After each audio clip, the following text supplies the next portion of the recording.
Hello, my name is James Moffett, the host of Liberty and Gun Rights Podcast.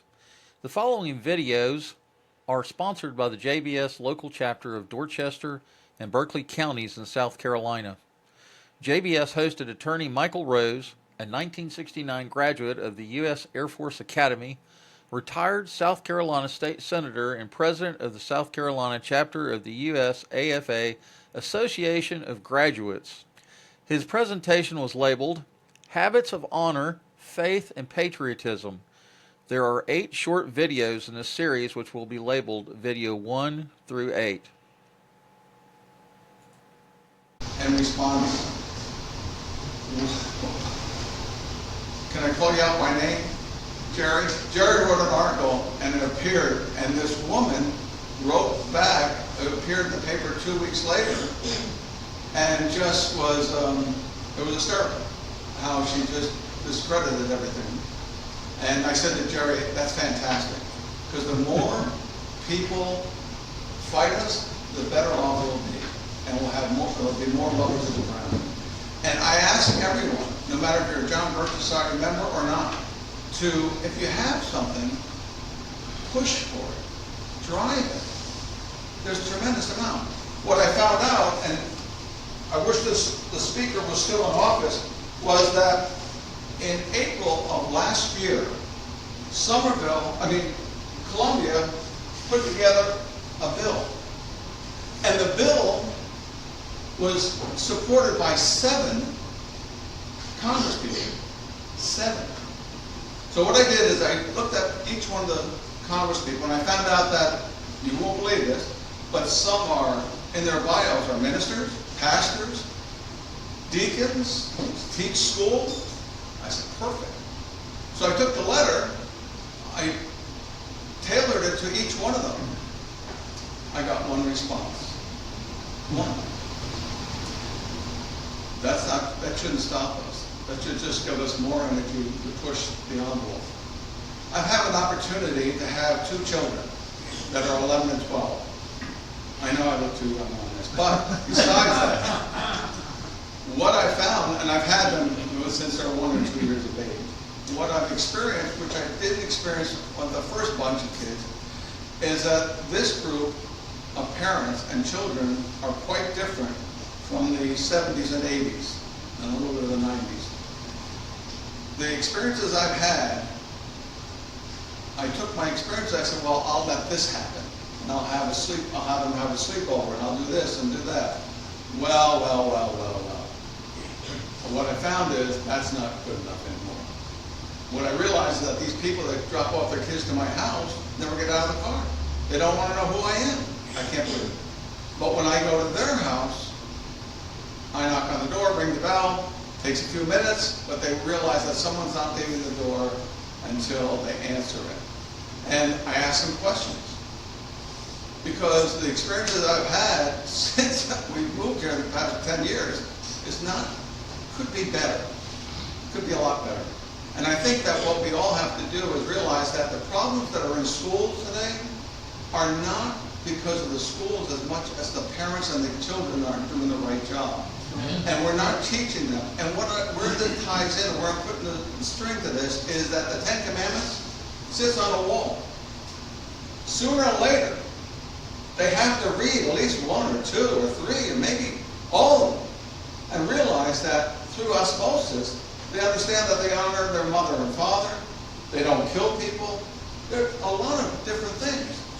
And I'm shocked that we don't have anyone pushing the envelope with me. I'm not asking for support. All I'm asking for is whatever your issue is, make sure that you drive, continue to drive. Don't talk about it, but make something happen. It's extremely important. The problem with the bill that we have, and the bill that is in the House right now, is bill number H3217. And think about it. It started in 24 and it ended in 25, April of 25. Because it went into committee. And this man knows a lot about that. So what's happened is that no one's getting off their cushion to move the bill. No one else is signing on to it. It's a shame, but have no failure. I will continue to push it and drive it and do whatever I can. What's sad about it is I looked around all the different churches that are in town. Sometimes I just walked into them, sometimes I have breakfast there, sometimes I attend them. And you won't believe this. How many do you think have the Ten Commandments on their walls and in their classrooms? Anybody? Oh, that's a good number. I'll go with that one. Find the Ten Commandments. A company saw the articles and actually started contacting me and said that they would give me 30 framed Ten Commandments if I bought more. So we're on the right path. We just need more people to participate. And to ask their pastors, their priests, their synagogue individuals, whoever it may be, when are we going to put up the Ten Commandments? One of the kids that are in the Sunday school are going to receive the Ten Commandments. Something so simple. Okay. Anyway, that's something I wanted to do and tie into, because the message is we've got to work together, either as neighbors, as an organization, but we've got to work together for the causes. And there's a tremendous amount of them. Let's not always look to Washington. Let's look here at Columbia. Let's look here in Somerville. We have many of them. And it's nice because all the publicity is in Washington, but the issues really are here in our town. And one of the examples was the recent one where the city council had a meeting, and there was they wanted to put up, what was it, a building of some sort, or apartments or something like that, and people started coming, and they reneged on it. Well, there's a hospital that was built 100 years ago that they want to tear down and put a parking lot and a hotel. I haven't heard of anyone in all my life, no matter where I've traveled through in this country, in this world, said, I've got to go visit this because they got a great parking lot or a hotel. I haven't heard of it. And believe me, I've been to all these different countries too. So it's important that we stand behind each other and not say, oh, it's Monday night, they're having a meeting, let's not go. It's Thursday, John Birch Society is going to be talking about the UN. They're going to be talking about another issue. It's important. It's important to stand behind the issues that we're concerned about. It's easy to turn on the TV and look at Newsmax, Fox News, or whoever, or CNN, and realize that it's right here in this town that we have to be concerned about.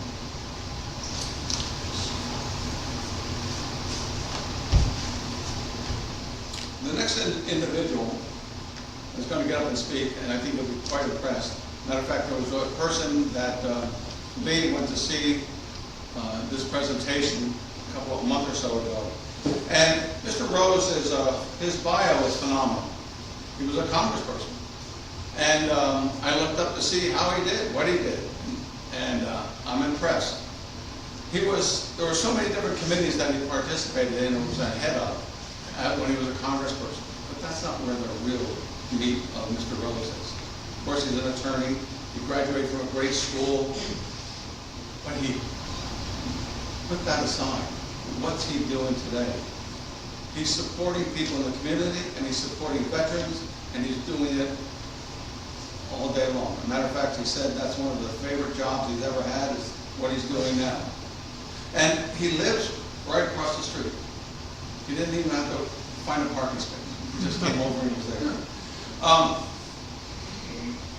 He was one of the things I wanted to talk about is before the 2011 session, Mr. Rose said he was a sponsor or co-sponsor of several joint resolutions. Many were filed in December of 2010.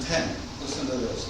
That would give voters the right to initiate new state laws or constitutional amendments or repeal existing laws. Recall local or state officials from office during their term and decide every 20 years, starting in 2012, whether to rewrite the South Carolina Constitution through a constitutional convention. The last constitutional convention was in 1895. Why can't we, this is a quote from Mr. Rose, why can't we give power to the people? Why don't we let the people decide? I think everyone would be in agreement in this room with that. He won overwhelmingly when